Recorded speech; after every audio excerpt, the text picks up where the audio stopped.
Morning peeps, good morning everyone. How's everyone doing? Hopefully you guys are all doing well. Don't forget, if you're new to the channel, like, share, subscribe. We're live tomorrow, people. Monday session live, 7:30 start. Make sure you join me. It's quite a lot to talk about. There's quite a lot to talk about now as well. This might be a long video because I do want to talk about the undercard, which delivered. It really did, right?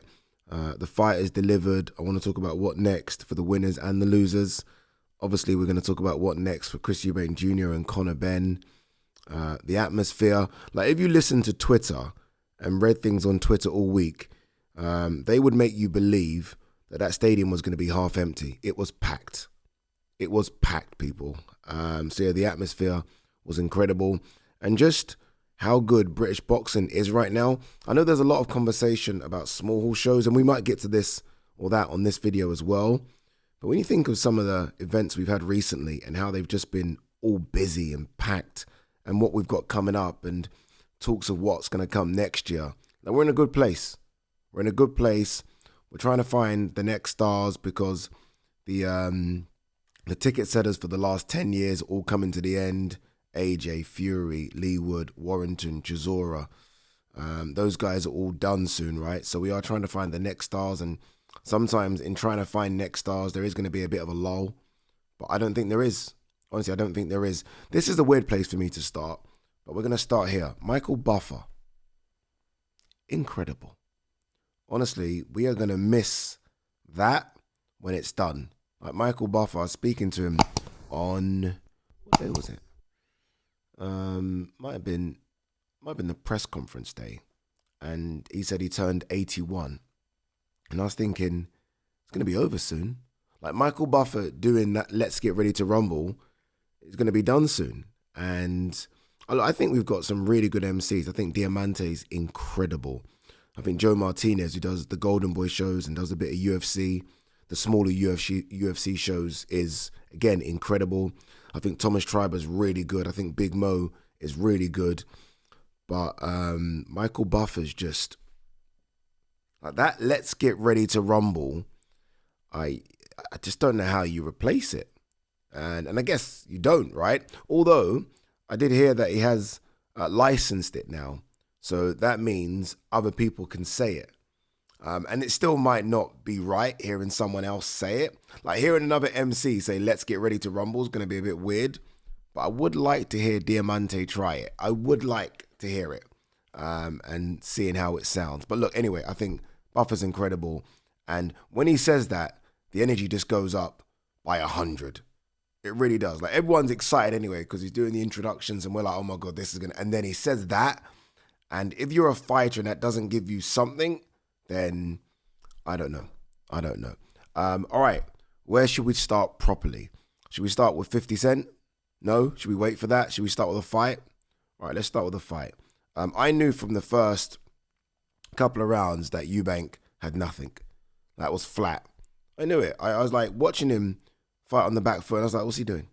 And I knew it was going to be more of a boxing match. Obviously, that's what Bomac was brought in to do. And I said this, and a few people shot me down. I was like, he's going to try and box a bit more. And when Chris hits him, he's going to hit Chris. Sorry, when Conor hits him, apologies, he's going to try and hit Conor. But that didn't play out like anyone thought it was going to play out. No one thought this was going to be a shutout to Conor Benn. Just because of how the first fight played out in April. We thought, okay, this might be something similar. But I did say in the lead up to the fight that it took Chris a long time to recover from that fight. Chris is the one that tried to push this fight back. Remember, it was supposed to be September. He pushed it to November because maybe he knew that, oh, this has taken me a while to recover from. There's a reason a lot of the top dogs who are of a certain age only fight once a year because maybe it takes too much out of your body. Not just the fight camp. Fighters always talk about this. The fight's the easy part, they say, which is kind of crazy, but they always say it's the fight camp. I even heard Chisora say this the other day, like the 50th fight will be my last because I can't do the camps anymore. And I just wonder, you know, you see Terence Crawford only does one fight a year. Maybe it's the camps. Usyk does one fight a year. Maybe it's the camps. Eubank was trying to have a war and then have another war 6.5 months later. And the body just said, can't do it. Can't do it. The thing I don't like is throughout fight week, his team were telling me he's in incredible shape. Like he's ready. You watch this one. Obviously, Eubank on stage as well. And I guess you've got to say this to psych yourself up. When Jamie Ward asked him the question on weighing day, he was like, yep, I'm in the shape I need to be in for a KO. Something like that. I'm paraphrasing. Something like that. But he did say he's going to knock out Conor Benn. Maybe he knew he only had a few rounds in him. Maybe he was hoping that Conor wouldn't start so fast, so that would preserve the gas tank of Eubank Jr. But yeah, ultimately it was Eubank in name, and it was Eubank in image, but that wasn't Chris Eubank Jr. Like that was a flat version of him. He just didn't look himself. But again, maybe you have to apply that credit to Conor. Conor was on the front foot. Conor was using his jab. Conor does so many feints. Like Conor comes in, not only does he feint, he bobs, he weaves, he's side to side. He's quite difficult to pin down. The only thing that Conor does bad that Tony Sims is going to have to work on is that when Conor retreats, it's straight line, it's head up. Like that's the times he got caught a couple of times. Like that round 8 where Eubank does try that last throw of the dice and Eubank lands a couple of right hands. That's Conor going backwards, head up. Apart from that, Eubank didn't really have any success. Now, that was one-way traffic. And that's kind of crazy when you consider how mad the first fight was.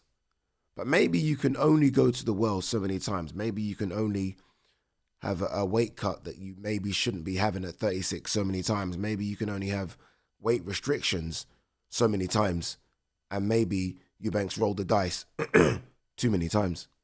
Maybe. I feel quite mixed here.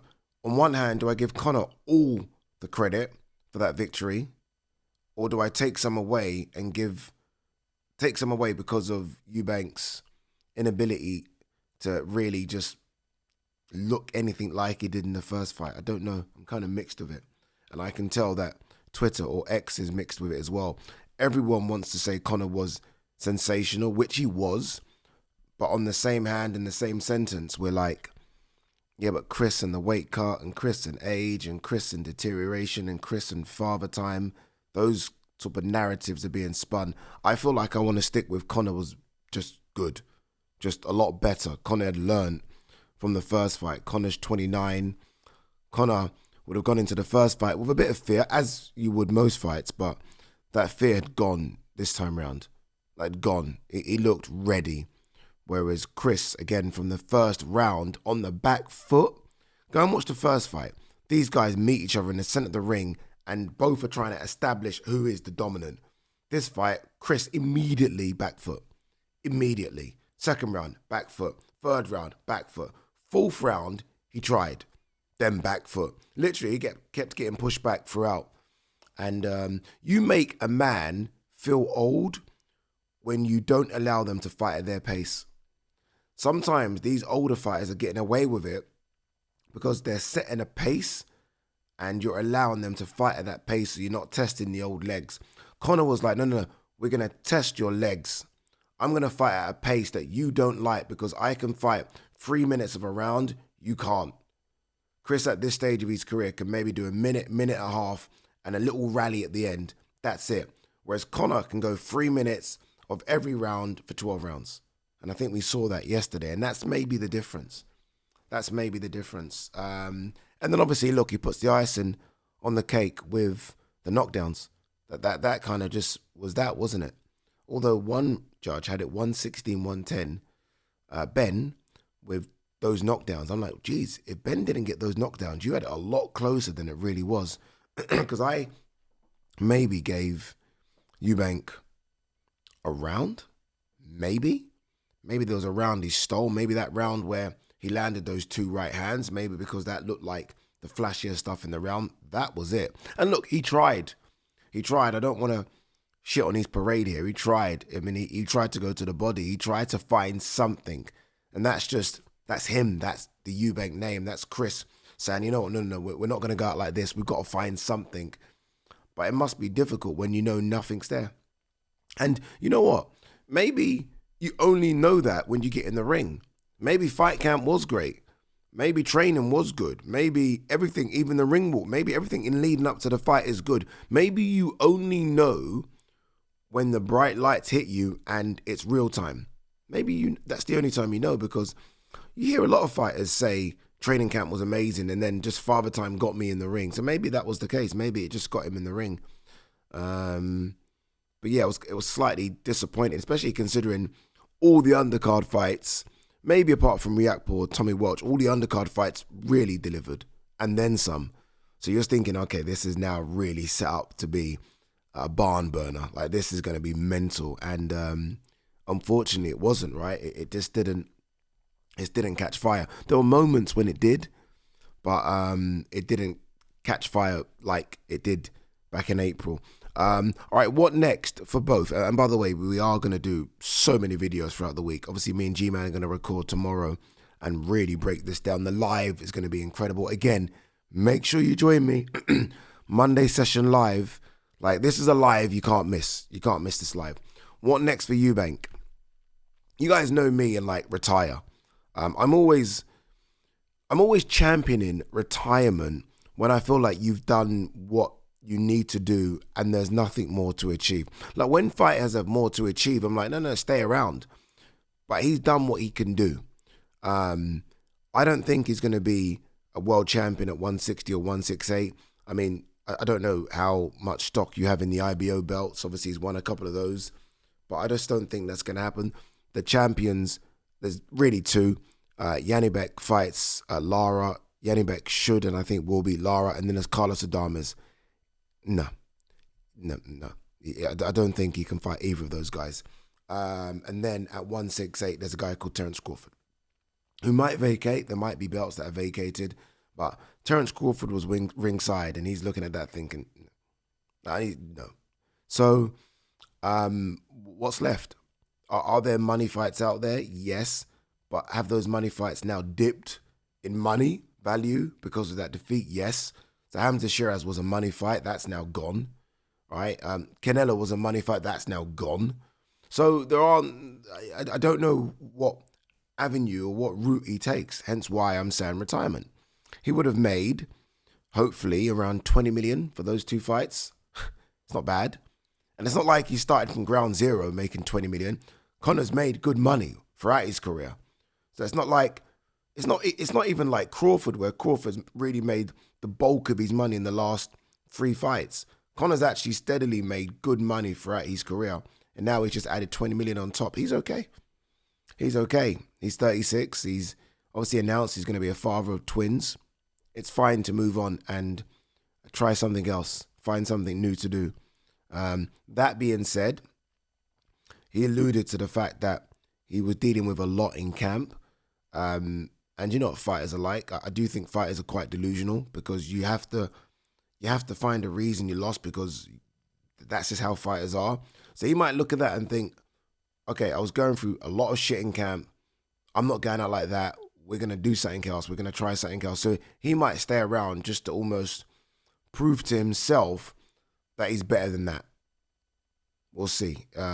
He's very honest and open, so we'll see what he says in the next few weeks once he's healed up and spent time with family. As for Conor Benn, now this is the bigger question. And there are so many avenues for Conor Benn. My big worry with Conor Benn is you can't really see it because he's bloody covered with tattoos, but he's quite muscular now. It's a lot easier losing fat than it is losing muscle. So Conor has to lose quite a lot of muscle now to make 147. That's what he's been talking about, right? Barrios, give me, because he wants the WBC belt. I don't know if he can make 147 anymore, you know. I don't know. Kell Brook did it. I think we saw that after the Golovkin fight. We also saw the struggles Kell Brook had in his next fight against Errol Spence because he tried to shred himself back down to a weight that his body doesn't want to be at anymore. Conor Benn hasn't been a 147 fighter for about 4 years. In fact, let me, 1 second. Because we keep saying this and I don't know if it's true. When was the last time Conor Benn fought at 147? Because it's so easy saying I'm going to go back down to 147. If you haven't fought there for a few years, it's... Okay, the last time he fought at 147 was against Chris Van Heerden, April 2022. I don't know, bud. I don't know if you can still make 147. I'd like to think you can, but I don't know. But if he can make 147, Jesus Christ, this guy has hit jackpot. He's hit jackpot. And it's crazy considering where he was a couple of years ago. He's hit jackpot if he can make 147. Because 147 has so many big money fights for him. It's crazy. Like Conor Benn versus Ryan Garcia would do insane numbers. Insane numbers. Conor Benn versus Barrios won't. But Conor Benn, I think, could beat Barrios. Conor Benn versus Lewis Crocker is a big fight, whether it be at Windsor Park or somewhere in London. Conor Benn versus the winner of Haney Norman. I mean, these are just incredible fights. That's why he wants to get down to 147. His only hope at 154, which we know is the division of all divisions, is if Josh Kelly can somehow put on a boxing masterclass against Bakram. Like if Josh Kelly can somehow find something and put on that, like he did against when he fought Troy Williamson. Remember that performance? And we were like, okay, because everyone thought Troy was just going to hammer him. Don't get me wrong, Bakram's a different level. But if Josh can find something, and then you have that beef that was started maybe 6 years ago between Josh Kelly and Conor Benn. Remember, they were supposed to get it on. Then Josh lost to Avanesian. So if Josh can win that fight, that's the IBF title, he will call out Conor Benn. Conor Benn will fight at 154 and fight Josh Kelly. I was going to say beat up Josh Kelly. I'm not sure. It's a good fight. It's a good fight. So look, Conor Benn has options. He has so many options. So I think Conor Benn's in an incredible position right now. Incredible position. So yeah, good luck to both of them. All right, let's talk 50 Cent very quickly. What an entrance. Like, British boxing's fucking booming. It's booming. Don't let anyone, you know what, yeah? Don't listen to the noise on social media. Don't, because most of those people won't turn up to boxing events. And I genuinely mean this. I was speaking to a few people yesterday. I'm like, wait a minute, I genuinely thought this wasn't going to sell. Like, I genuinely thought this event was shit and no one was interested. Then I go ringside and I fucking see Henri and Pierce Brosnan. I'm like, fucking James Bond's there. And Guy Ritchie and Jason Statham. I'm like, people are invested. People like big fights over here. But, yeah, I don't know, man. I don't know. Sometimes I try and block out the noise, but it does get frustrating because people are like putting things up saying, oh, there's still tickets available. And I'm like, why do you care? Like, just get behind British boxing. Like, yeah, make the right complaints, but don't put up fucking images of tickets still available. I just think, anyway, it is what it is. The 50 Cent thing, I was told when I got there. In fact, I was told, Ade, there's a big rapper, like, coming. I was like, rapper?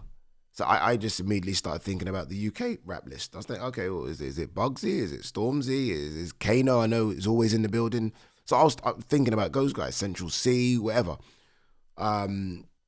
And then I saw the Conor Benn rehearsal, and they wouldn't do the Eubank rehearsal. And I was like, oh, we always do rehearsals. Like, Eubank always kind of comes out, and we always can see what he's about to do. They're like, oh, no, they can't do it. It's kind of top secret. And then I found out it was 50 Cent. I was like, get the fuck out of here. I was like, this is going to be incredible. Get the fuck out of here. And then 50 Cent was literally, so he came in the ring, did his thing, and he's literally just sitting there about, 6 seats from me. And then Tony Bellew went. So Tony Bellew moved from where I was and sat kind of where 50 was before 50 took his seat. So when 50 took his seat next to Bellew, right next to, I thought, I'm going over to Bellew and saying hello.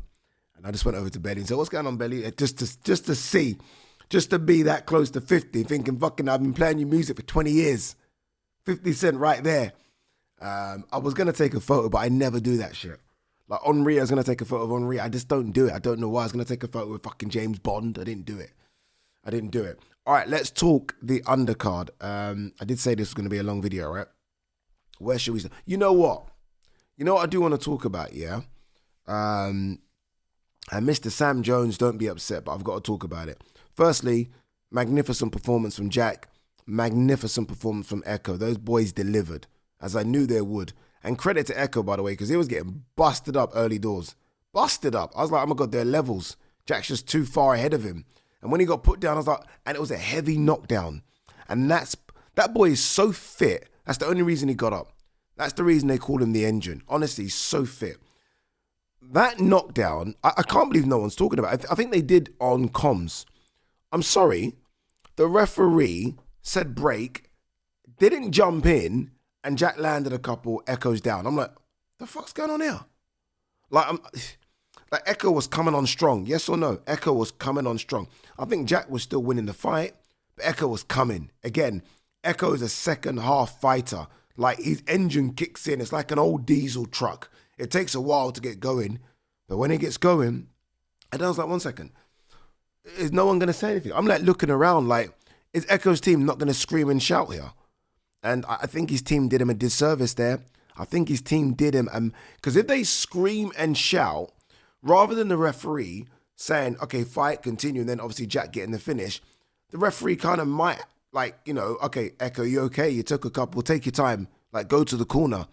Because, like, he kind of slipped, and Jack landed, and then the referee's obviously seen the slip or the tangle of the feet, hence why he said break. Ekko stopped, he's kind of on the way down, and then Jack landed, dum, dum, dum. Then he's out. Did no one see this, or was it just me? Maybe it's just me. I don't know. But look, I thought Jack looked a lot more aggressive. That aggression is, it's going to be hit or miss in the sense that it's going to be fun for us, so it's going to be a hit, but it could be dangerous for Jack. But I like it. It's way more exciting. And again, a bit like Conor Benn, Jack can be in really, really big fights in the 147 division as well. I really hope Ekko heals up and comes again. It was a tough fight. His nose was busted. His eye, I mean, he was busted up. But I felt he was very unlucky with that stoppage. Very unlucky. Ishmael Davis, Sam Gilly, what a fight. Jeez, guys, this is why, yeah, you got to be careful. You've got to be careful. Everyone, and I've started to tell people this a lot.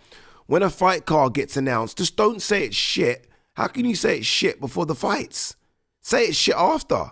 Like, you just don't know if fights are going to deliver. I remember when this undercard got announced, and I was like, it's a good undercard. Everyone shitted on me. And I'm like, no, there's some good fights there.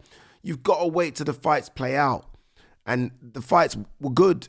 And all of a sudden, everyone's like, oh, it's a good undercard. I'm like, well, duh. Anyway, Ishmael Davis, Sam Gilly, very, very close fight. Very. Sam Gilly definitely won the opening 3 or 4 rounds. Ishmael swung it back, didn't he? Swung it back. I thought maybe Sam nicked the last couple, so I wouldn't have been mad if it went to Sam. Happy it went to Ishmael. Just because, again, Ishmael taking late notice fight against Josh Kelly, finding a way in the last couple of rounds, not enough. Taking a late notice fight against Boychuk, obviously got dropped. I thought it was unlucky against Kevin Ajaka, but I can't keep saying unlucky, shouldn't have taken it. The record books say loss. Now he has a big win. It's a big win. British and Commonwealth champion for a man I don't believe had any amateur fights. Like, I could be wrong here, but I don't think he did. We know his background. He's been from a troubled background. So happy for Ishmael Davis. Unlucky to Sam Gilly. Felt bad for Sam as well because I thought Sam boxed really well. I just felt maybe he lost it in those middle rounds. He got hurt by a body shot and he took a while to recover from that body shot. But boxing. Richard Riakporhe looked good against Tommy Welch. Tommy Welch just too small. Riakporhe just too big, too powerful. I don't know if Tommy can get down to cruiser. Did he start as a cruiser? Because he looks tiny, doesn't he? But if he can get back down to cruiser. As for Richard Riakporhe, geez, there are a number of fights. Obviously, you mentioned he wants the domestic scene first. That means he's basically calling out Fraser Clark, TKV, Adelaide, maybe as well. You have to throw into that. And then if he can get through that, and that ain't easy. Telling you now, that ain't easy. I'd make Fraser Clark a favourite, I think. TKV's a very good boxer. Just needs to show it. Shows it at sparring, doesn't show it on the night. Adelaide's a puncher, so that's a shootout. But if he can get through that, then Lawrence Okoli. I mean, I did the face-off for those guys about 8-9 months ago. Those guys should get it on. It's crazy to think both of those guys were going to get it on at 200 pounds. Now, Lawrence is 260, Adelaide 247. It's a much better fight. Adam Azim, Kurt Scooby. Adam's naughty. Adam's good, you know. Adam is good. He's not just fast, He's aggressive. He is spiteful. Like, he wanted to hurt Kurt Scooby in there. All the talking Kurt did, he was like, okay, I'll show you. But I thought Azim looked really good. I don't know, he's calling out Devin Haney, which is a weird call out. I think Devin Haney would read him. Like, Devin Haney's a very good boxer. I think Devin Haney would time him well. Obviously, the one we want is Dalton Smith. My only concern is that Dalton Smith has Subriel Matias. If Dalton Smith can get past Matias, then we have a world title fight next year, summer. We'll see. As for Kurt Scooby, brave, took so many body shots. I don't know. That boy is a tank. Honestly, he's fucking so strong. But it's just not good enough for that level. Like, he kept on throwing that left hook and winging it and kept missing. And Adam just kept timing him. Every time he threw that left hook, he left his left side open, and Adam just kept peppering it. He is so fast, his hands. Like, they're Amir Khan fast, but they seem to be maybe have a bit more pop on them. But look, I like him. That was my first time watching him live, I think. Yeah, I think first time watching him live. Very, very impressed. Who have I missed? I've missed one. Brain's a bit tired, guys. I've missed a fight. Have I missed or have I done them all? Ekko, Adam, Sam. Oh, I've done them all. Okay, young Mickey Talon, who beat Farzan Shahid, stopped him. Happy for the stoppage just because he was 10-0, but only one knockout. And look, flyweights are not necessarily the most powerful, but you want to feel like you can hurt your opponent. And he knows that if he sits on his shots now, he can. All right, I think that is it. We are done. I am tired. Back to bed. Peace and love.